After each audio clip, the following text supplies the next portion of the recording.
first question. You ready? Boring. I mean, it's like, just let's do this. All right.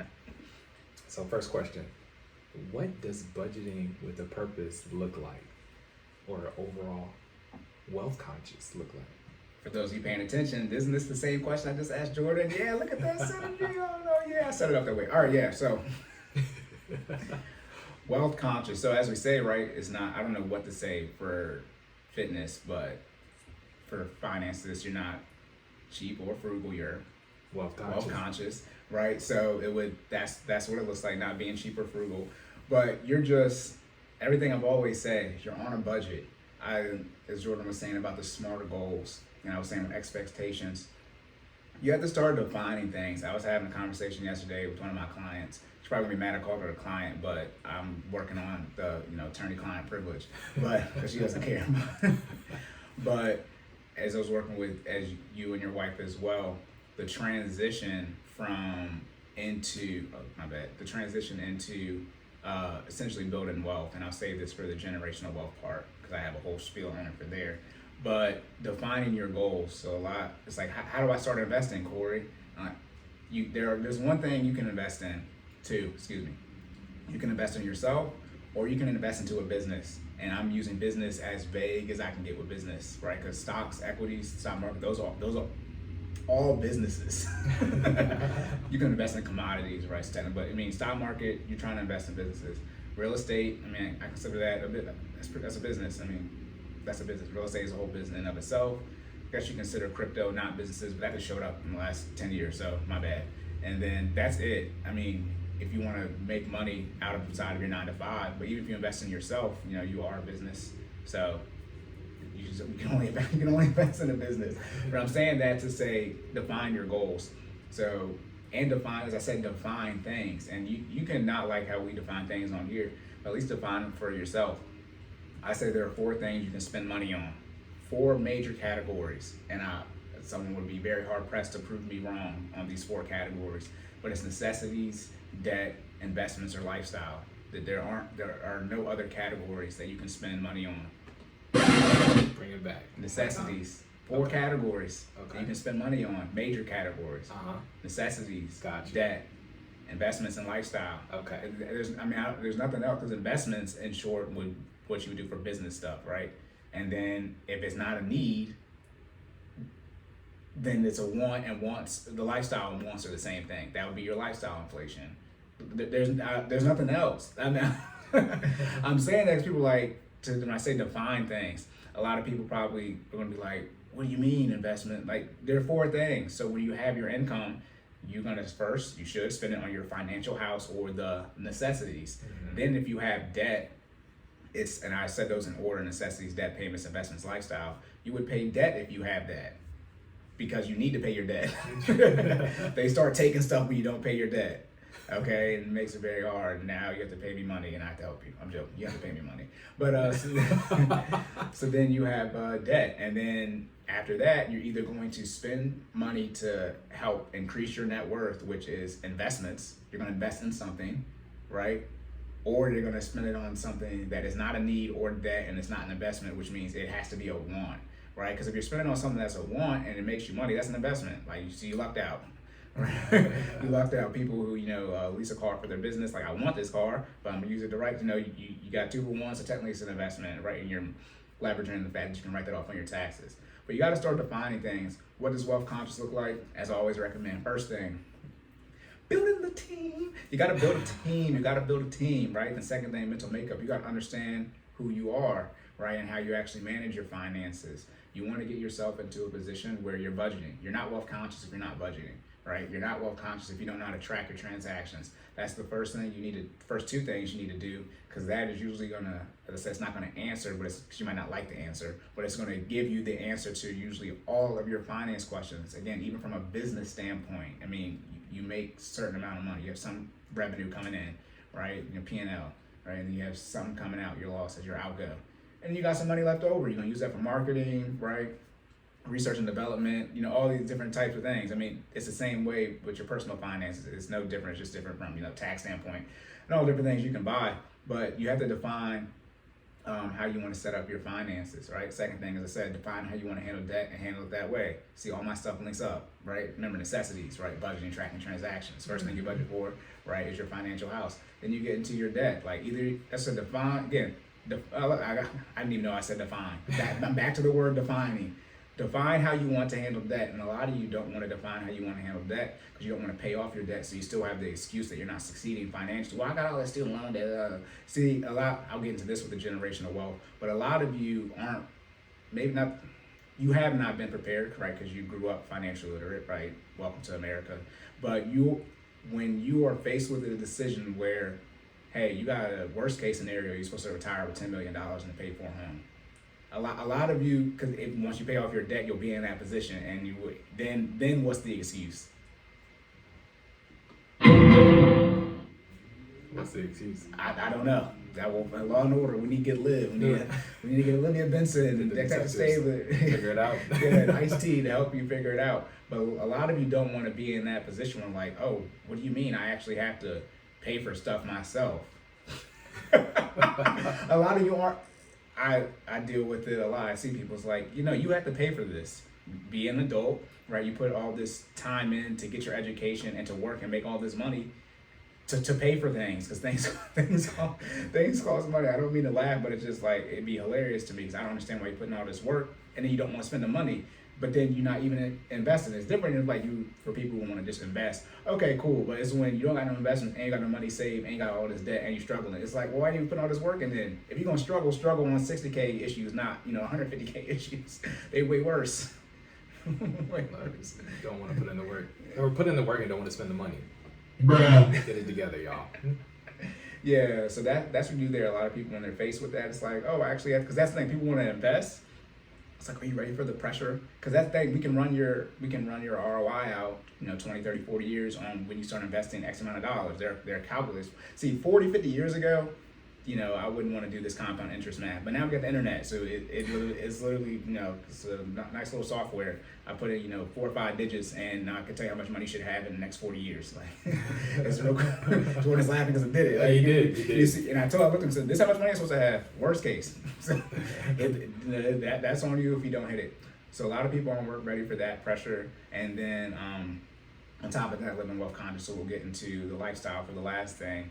As I said, you probably don't need to be taking any vacations, not just because you can't afford it from a generational wealth standpoint. When you see how much money, as I said, I can't wait I'm gonna have to figure this out and just do it because I can't wait to do generational wealth talk and all this stuff.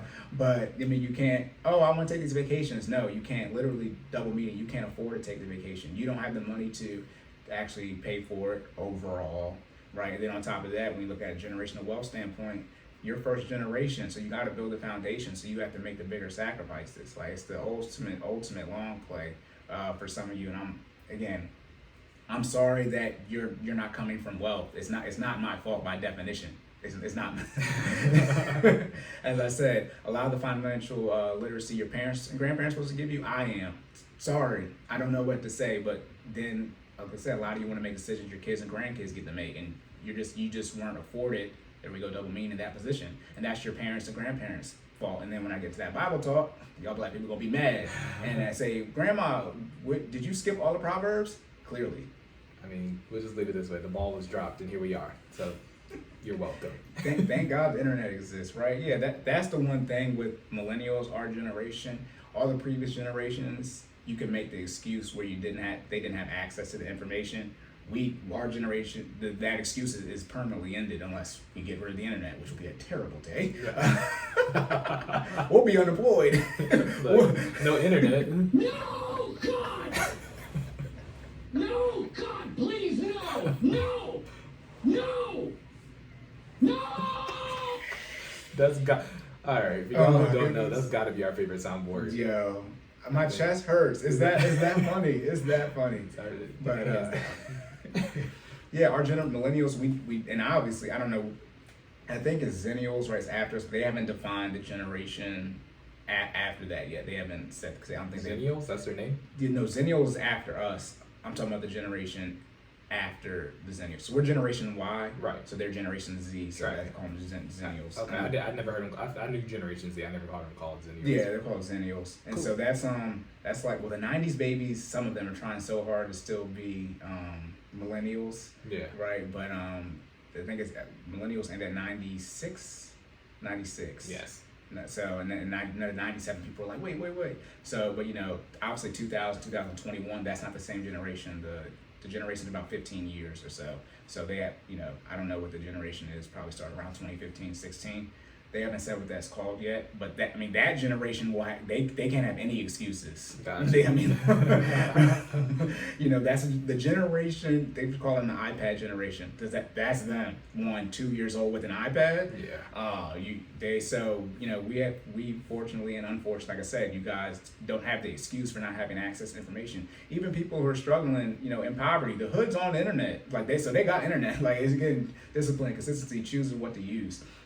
So you got to make the best use of your time, and like I said, hypocrites get on social media to listen to us, right, and then get off of it. But you can be on social media, just change up who you're following, and that way you're ingesting, right, digesting, getting the proper nutrients, right, out of what you're taking in every day on a daily basis. I was telling Jordan this, like, you got to start following more fitness, more fitness and health related stuff. I'm doing my best to siphon out the artists with more finance information.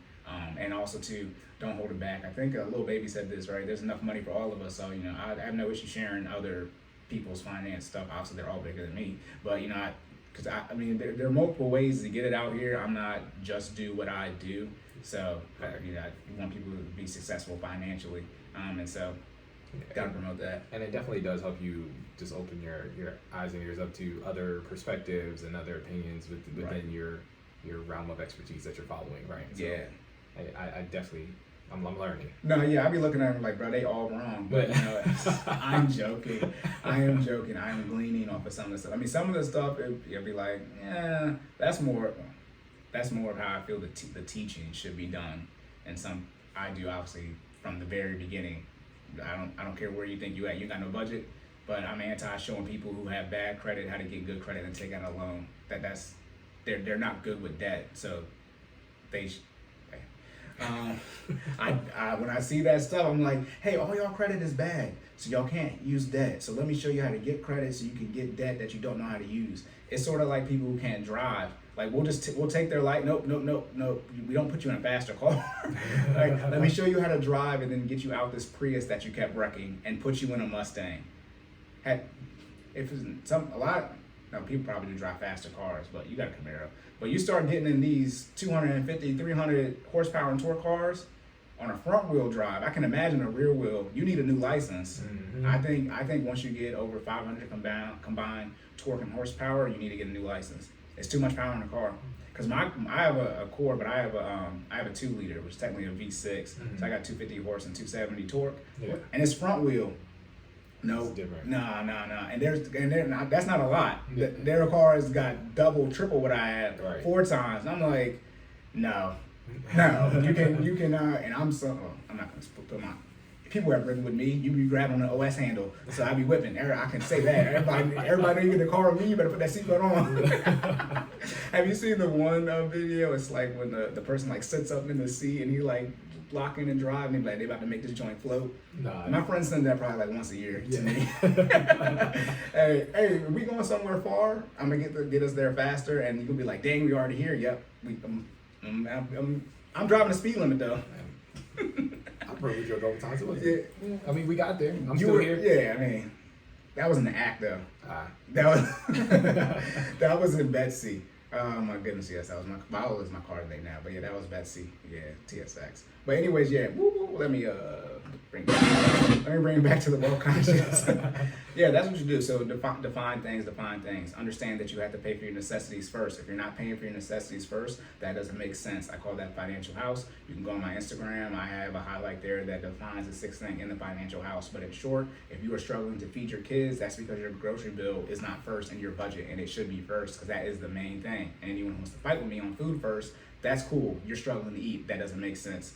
Second thing is, if you have debt, you have to pay debt. Because if you don't pay your debt, they usually take things, unless it's a credit card, but then that, push your credit score all up. But then, you have liens on things and they'll go and take that. You don't pay your car note, they'll come and take your car because it's not yours. You don't pay your mortgage, they'll come and take your mortgage because it's not yours. That's why I speak on outright ownership, no lien. So you don't have to worry about that. When you lose the payment, right, then on top of that, you don't have to worry about somebody taking it.